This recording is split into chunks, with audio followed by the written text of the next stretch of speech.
भारत माता की, भारत माता की। मंच पर विराजमान असम के लोकप्रिय मुख्यमंत्री श्रीमान सर्बानंद सोनोवाल जी, मंच पर उपस्थित सभी वरिष्ठ नेतागण, सभी उम्मीदवार बंधु और इतनी बड़ी तादाद में हम सबको आशीर्वाद देने के लिए आए हुए असम के मेरे प्यारे भाइयों और बहनों, नमस्कार।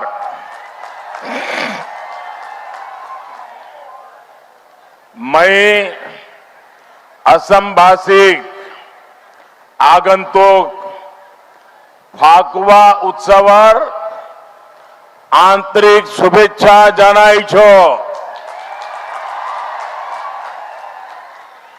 फाकुवा रड़े सकलोरे जीवन रड़िन करी तोलक,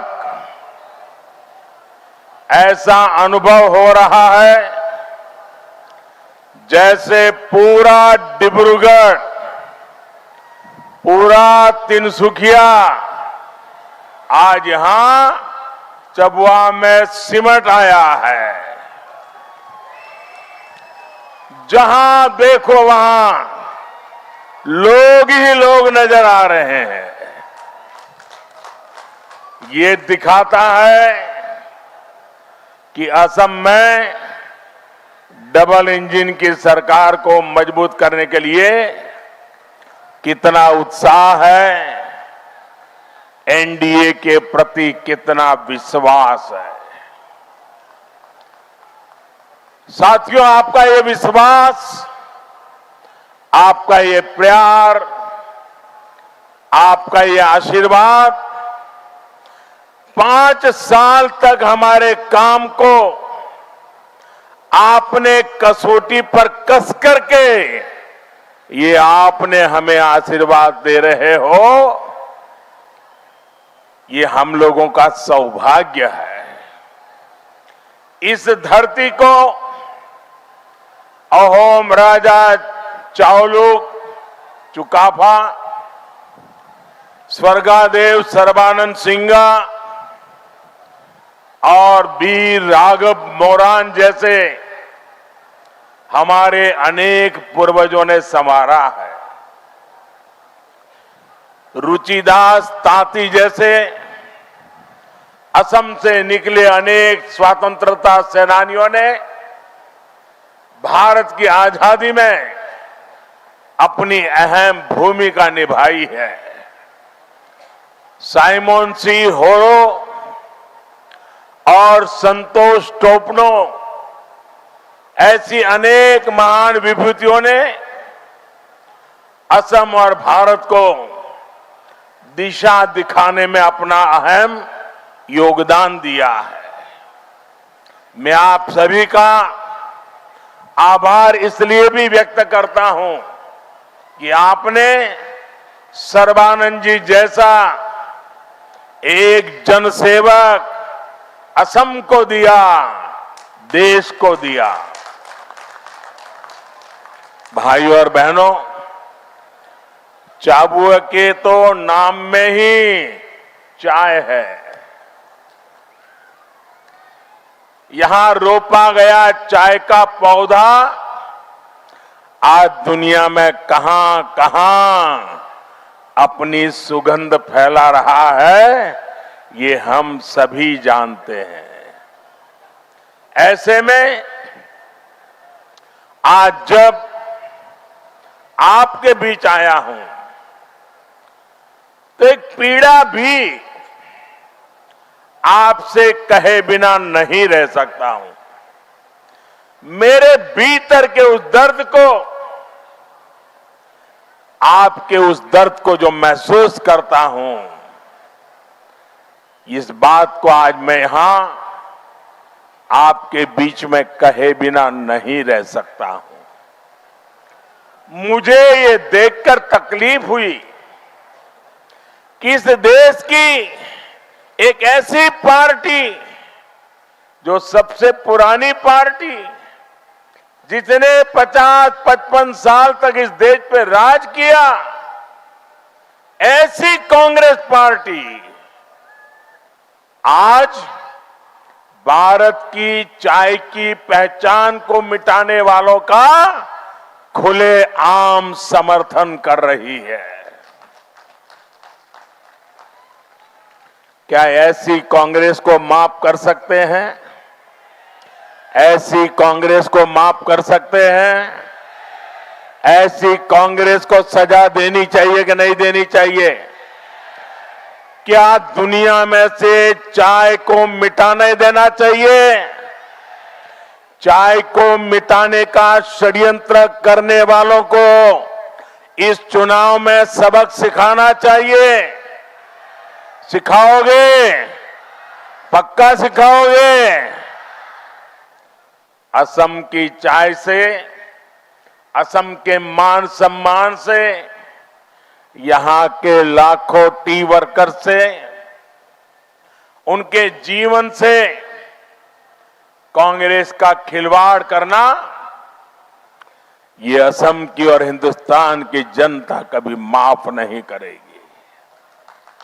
हाल में आपने भी एक टूलकिट की चर्चा सुनी होगी। इस टूलकिट में असम की चाय और हमारे ऋषि मुनियों ने दिया हुआ योग, इसको पूरी दुनिया में बदनाम करने के लिए प्लान तैयार किया गया है।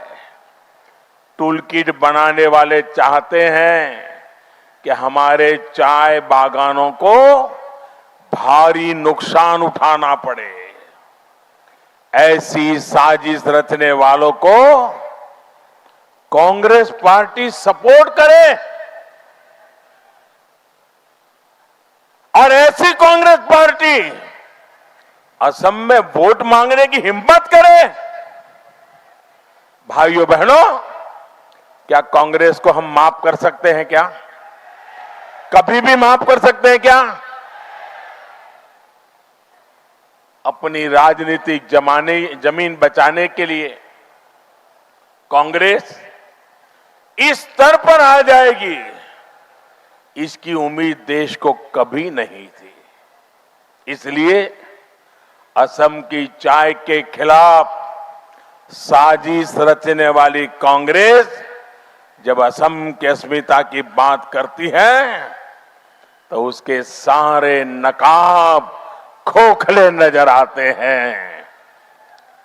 भाइयों बहनों, सच्चाई ये है कि कांग्रेस अब असम के लोगों से बहुत दूर हो चुकी है। अभी 2-3 दिन पहले इन लोगों ने श्रीलंका की एक फोटो दिखाई और कहा कि ये असम है। कुछ हफ्ते पहले इन्हीं लोगों ने ताइवान की फोटो दिखाई और कहा कि ये असम है। भाइयों बहनों, गलती एक बार हो सकती है, लेकिन जब गलती दोहराई जाए तो वो गलती नहीं है, प्रवृत्ति बन जाती है, प्रवृत्ति होती है। ये इतने खूबसूरत असम के साथ अन्याय नहीं है तो और क्या है? ये असम का अपमान नहीं है तो और क्या है? क्या असम का अपमान सहन करेंगे? कांग्रेस असम के लोगों से यहां की संस्कृति, यहां के तौर तरीकों को भूल चुकी है भैया, भूल चुकी है। साथियों, मैं असम में या नॉर्थ ईस्ट के अन्य राज्यों में जाता हूं, बहुत गौरव से वहां की संस्कृति से जुड़ने का मुझे आनंद आता है। अब देखिए, अभी मुझे ये गमछा पहनाया गया, मेरे लिए ये बड़ा गर्व और सम्मान का विषय होता है।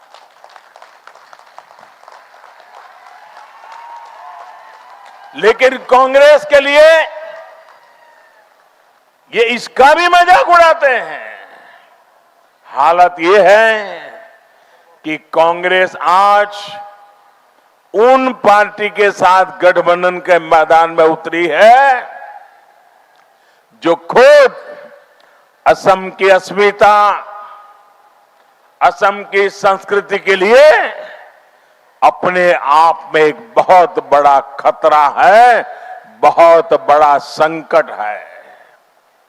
भाइयों और बहनों, असम का गौरव बढ़ाते हुए असम के हर क्षेत्र, हर वर्ग का विकास, ये भाजपा की प्राथमिकता है। असम की संस्कृति, यहां के गौरव पर आंच न आए, ये हमारी प्रतिबद्धता है। असम के नौजवानों को नए अवसर देने के लिए, असम में उद्योगों के लिए बेहतर माहौल बनाने के लिए, असम की महिलाओं को और सशक्त करने के लिए, असम के किसानों की आय बढ़ाने के लिए हमारी सरकार निरंतर काम कर रही है। यहां की एनडीए सरकार ने चाय कर्मियों को मूल सुविधाएं देने के साथ ही उनके बेहतर भविष्य के निर्माण के लिए भी दिन रात काम किया है। एक तरफ जहां बैंक खातों में सीधी मदद पहुंचाई जा रही है, वहीं दूसरी तरफ कमाई, पढ़ाई और दवाई के भी उत्तम प्रबंध किए जा रहे हैं। चाहे जनजाति के बच्चों को पढ़ाई जारी रखने के लिए हजारों रुपए की ग्रांट भी दी गई है। आज चाय बागानों के पास ही 125 के करीब स्कूल खोले जा चुके हैं। अस्पतालों की सुविधाएं विकसित की जा रही हैं। गर्भवती महिलाओं को अपनी और अपने बच्चों की देखरेख के लिए हजारों रुपए उपलब्ध कराए जा रहे हैं। इसी तरह पक्के घर हो, शौचालय हो, गैस कनेक्शन हो, पानी का कनेक्शन हो, जमीन के पट्टे हो, ये काम डबल इंजन की सरकार तेजी से कर रही है। इस बार के केंद्रीय बजट में 1000 करोड़ रुपए की बहुत बड़ी राशि सिर्फ चाय बागान में काम करने वालों की सुख सुविधा के लिए ही रखी गई है। ये हमारी प्राथमिकता और प्रतिबद्धता को दिखाता है। साथियों, टी गार्डन्स में काम करने वाले हमारे साथियों की दैनिक मजदूरी बढ़ाने के लिए भी एनडीए सरकार प्रतिबद्ध है।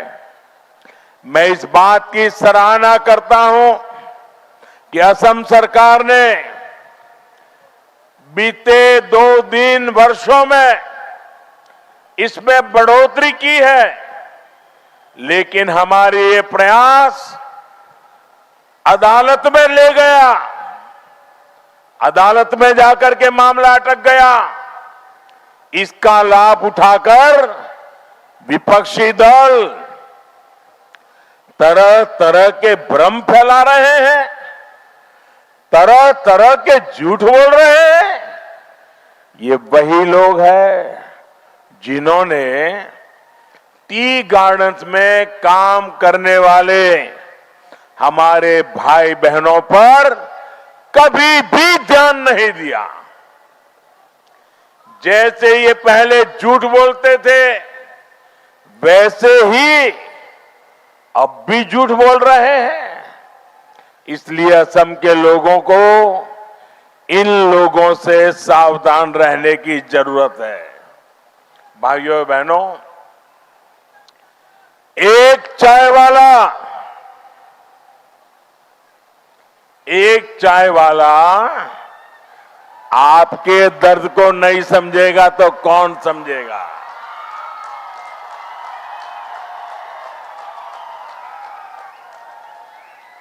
मैं विश्वास दिलाता हूं कि टी गार्डन्स में काम करने वाले श्रमिक साथियों का जीवन स्तर सुधारने के लिए एनडीए सरकार का अभियान और तेज किया जाएगा। साथियों, आज जब हम आत्मनिर्भर भारत के निर्माण में जुटे हैं, तो इस पूरे क्षेत्र की इसमें बहुत बड़ी भूमिका है। चाय के एक्सपोर्ट में ही इतना ही नहीं, बल्कि ये क्षेत्र और भी कई ऑर्गेनिक फूड का एक्सपोर्टर हो सकता है। यहां के ऑर्गेनिक संतरों की धूम आज मिडिल ईस्ट और यूरोप तक पहुंच रही है। यहां ऐसे ऑर्गेनिक फलों, सब्जियों और सलाद से जुड़ी फसलों के उत्पादन के लिए बहुत संभावनाएं हैं। इसी सोच के साथ अब आपके खेतों को किसान रेल से सीधे पश्चिम भारत के बाजारों से जोड़ा जा रहा है। तिनसुकिया से मध्य प्रदेश के छिंदवाड़ा तक चली किसान रेल से फल, सब्जी, मछली ऐसे अनेक उत्पादन अब सीधे बड़े बाजारों तक पहुंच पा रहे हैं। यहां जूस सहित दूसरे फूड प्रोसेसिंग उद्योगों के लिए बहुत संभावनाएं हैं। एनडीए सरकार इन उद्योगों को निरंतर प्रोत्साहित कर रही है ताकि यहां के युवाओं को यहीं पर बेहतर रोजगार मिल सके। भाइयों और बहनों, जलमार्ग हमेशा से असम की ताकत रहे हैं, लेकिन कांग्रेस के लंबे शासनकाल में असम की इस ताकत को भुला दिया गया। इस वजह से ग्लोबल एक्सपोर्ट में भी असम की भागीदारी सीमित हो गई थी। अब स्थिति को बदला जा रहा है। असम की इस ताकत को फिर मजबूत किया जा रहा है। इनलैंड वाटरवेज से जुड़ा केंद्र सरकार का अभियान हो या फिर असम सरकार का महाबाहो ब्रह्मपुत्र अभियान, इसके पीछे की सोच यही है। जोगी धोपा में ब्रह्मपुत्र पर मल्टी मॉडल लॉजिस्टिक पार्क भी बन रहा है। भाइयों और बहनों, यहां 5 साल पहले ब्रह्मपुत्र पर पुलों की स्थिति क्या थी, ये आप सब भली भांति जानते हैं। अरे नए ब्रिज तो छोड़िए, जो सालों पहले अटल जी की सरकार ने शुरू किए थे, उन्हें भी कांग्रेस सरकारों ने लटका दिया था।